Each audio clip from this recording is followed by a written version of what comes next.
बाल चौपाल। बाल चौपाल। सहकार रेडियो पर ढेर सारी मस्ती और जानकारियाँ।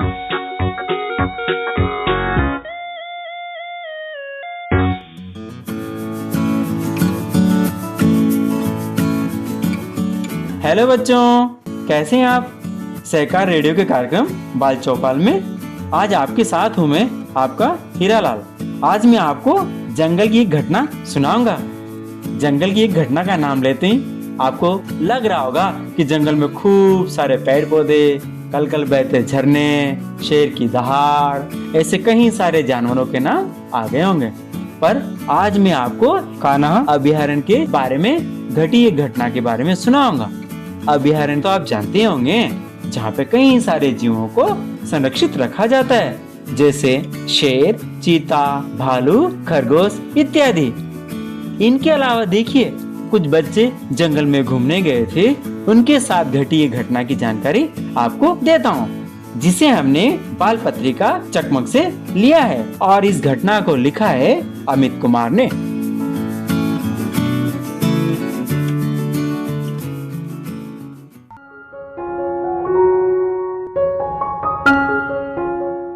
कान्हा हमारे देश के उन गिने चुने राष्ट्रीय उद्यानों में से एक हैं, जिनमें बाघों के संरक्षण का कार्यक्रम चल रहा है। यहाँ रोज सैलानियों को बाघ दिखाने के लिए भी ले जाया जाता है। सुबह के 4-5 बजे महावत अपने अपने हाथियों के साथ बाघ की खोज में अलग अलग दिशाओं में निकल पड़ते हैं। जैसे ही किसी महावत को बाघ दिख जाता है तो वे बाकी महावतों को वॉकी टॉकी से ये सूचना दे देता है। एक हाथी पर आमतौर पर 6 लोग बैठते हैं। बाघ से लगभग 10 मीटर की दूरी बनाकर रखी जाती है। ये शो आमतौर पर सुबह 10 बजे तक चलता रहता है। कृति अपने पिता के साथ बाघ देखने के लिए यहाँ आई थी। उस दिन कृति के मम्मी पापा के साथ एक गाइड और 2 अन्य सैलानी भी थे। दोनों सैलानियों में से एक उम्रदराज व्यक्ति थे। वे गुजरात से आए थे, वहाँ कपड़ों का कारोबार था उनका। और दूसरा सैलानी एक नवयुवक था जो उनका मैनेजर था। हाथी पर बैठने के बाद कृति काफी रोमांचित थी, यानी बहुत खुश नजर आ रही थी। वह पहली बार खुले जंगल में बाघों को घूमते देखने वाली थी। इतने में महावत को दूर बाघ दिखे। उसे देखते ही महावत ने हाथी को थमने का इशारा किया और सबको चुप रहने का संकेत दिया। महावत ने उंगली से इशारा किया। खुले मैदान में 3 बाघ आराम फरमा रहे थे। खुशी और रोमांच से कृति की हल्की सी चीख निकल गई। एक माँ और उनके 2 शावक। शावकों की उम्र लगभग 1.25 साल थी। लग रहा था जैसे वे हाँफ रहे हो। कृति ने दूर तक पूरे आसमान पर नजर दौड़ाई। घास का खुला मैदान और इक्का दुक्का पेड़ थे। जंगल का शांत सा शोर। 2 हाथियों पर बैठे सैलानी और सामने लेटे हुए 3 बाघ। ये दृश्य इतना आकर्षक और रोमांचित था कि देखते ही बनता था। किसी के हड़बड़ाने से अचानक उनका ध्यान टूटा। उसके साथ बैठे बुजुर्ग महावत पर चिल्ला रहे थे, तुम लोग ठगते हो। कहा था जंगल में घूमता हुआ बाघ दिखाया जाएगा, पर यहाँ बेहोशी का इंजेक्शन लगाकर सोए हुए बाघों को दिखा रहे हो। गाइड जो 18-19 साल का नवयुवक था को उस व्यक्ति की बात नागवार गुजरी। उसने महावत को इशारा किया और महावत ने हाथी को, और हाथी ने पैरों से मिट्टी खुरेची और सूंड में बटोरकर बाघिन पर उछाल दी।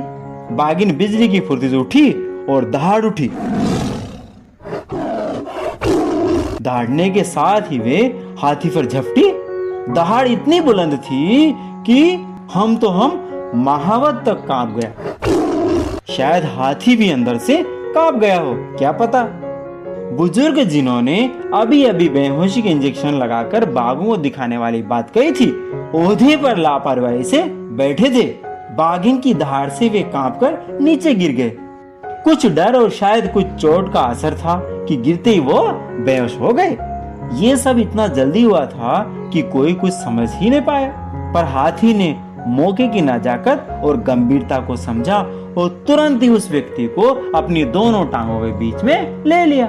दूसरा हाथी जो सैलानियों को लेकर लौटने के लिए मुड़ा ही था, महावत के इशारे पर मुड़कर दूसरे हाथी की मदद के लिए खड़ा हो गया।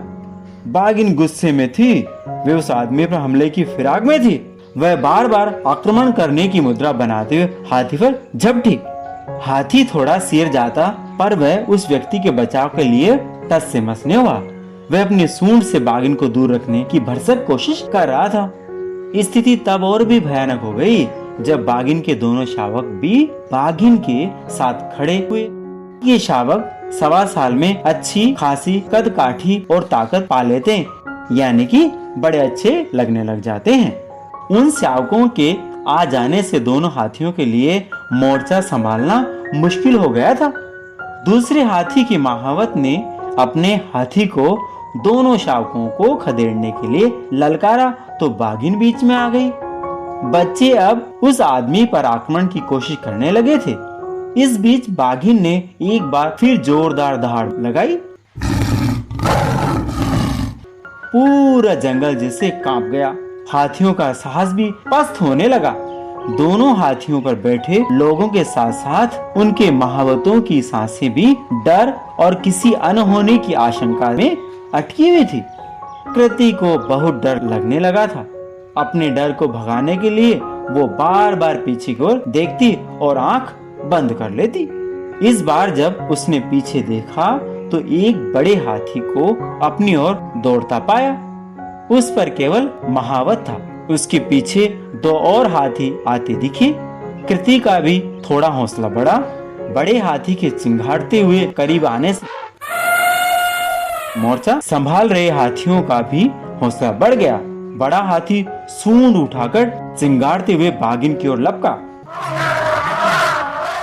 बाघिन जो अभी गुस्से में थी, पंजे से हाथी की ओर वार करते हुए अपनी नीयत स्पष्ट कर दी थी, पर हाथी अपनी हैसियत अच्छे से जानता था। उसने सूंड से बाघिन पर वार किया। बाघिन छिटक कर कुछ दूर जा गिरी। ये झटका उसके मनोबल को तोड़ने के लिए काफी था। फिर स्थिर होकर हाथी की ओर देखते हुए गुर्राने लगी। हाथी फिर उसकी ओर लपका तो वे भाग खड़ी हुई। उसके भागते ही दोनों शावक भी उसकी ओर दौड़ पड़े। उनके जाते ही सबकी जान में जान आई। तुरंत ही महावतों ने हाथियों को इशारा किया तो वे उस व्यक्ति के चारों घेरा बनाकर खड़े हो गए। एक व्यक्ति हाथी से नीचे उतरकर वहाँ गिरे व्यक्ति को हाथी पर चढ़ाने की कोशिश में लग गया। गाइड और महावत बेहद दुखी और शर्मिंदा थे। उन्होंने कल्पना तक नहीं की थी कि बाघिन पर मिट्टी फेंकवाने से इतनी गंभीर स्थिति पैदा हो जाएंगी। उस व्यक्ति को प्राथमिक उपचार के बाद छुट्टी दे दी गई। उसके कंधे पर मामूली चोट आई थी। कान्हा राष्ट्रीय उद्यान की ये घटना उन सैलानियों को ताउम्र याद रहेगी। कृति भी ये घटना नहीं भूली। तभी तो इस घटना के 10 साल बाद उससे सुना ये किस्सा उसकी सहेली का भाई लिख रहा है, जिसे तुमने अभी अभी सुना है।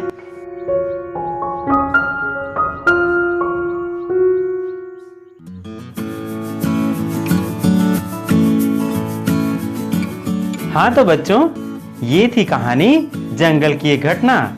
आप सुन रहे थे सहकार रेडियो का कार्यक्रम बाल चौपाल। इस कहानी को हमने लिया था बाल पत्रिका चकमक से। इसे लिखा था अमित कुमार ने। आपको ये कहानी कैसी लगी कमेंट बॉक्स में लिखकर हमें जरूर बताइएगा। अगर आप ये कार्यक्रम पहली बार सुन रहे हैं और हमसे जुड़ना चाहते हैं तो व्हाट्सएप ग्रुप में जुड़ने के लिए 9617226783 पर अपना नाम और जिला लिखकर भेजें।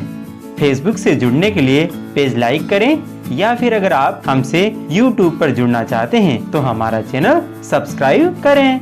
अधिक जानकारी के लिए सहकार रेडियो की वेबसाइट www.सहकाररेडियो.com देखें। तो आज के लिए बस इतना ही। अगले हफ्ते इसी तरह के किसी और कार्यक्रम में फिर मिलेंगे। तब तक के लिए दीजिए अनुमति आपके मित्र यानी हीरालाल को। तो बाय बाय बच्चों।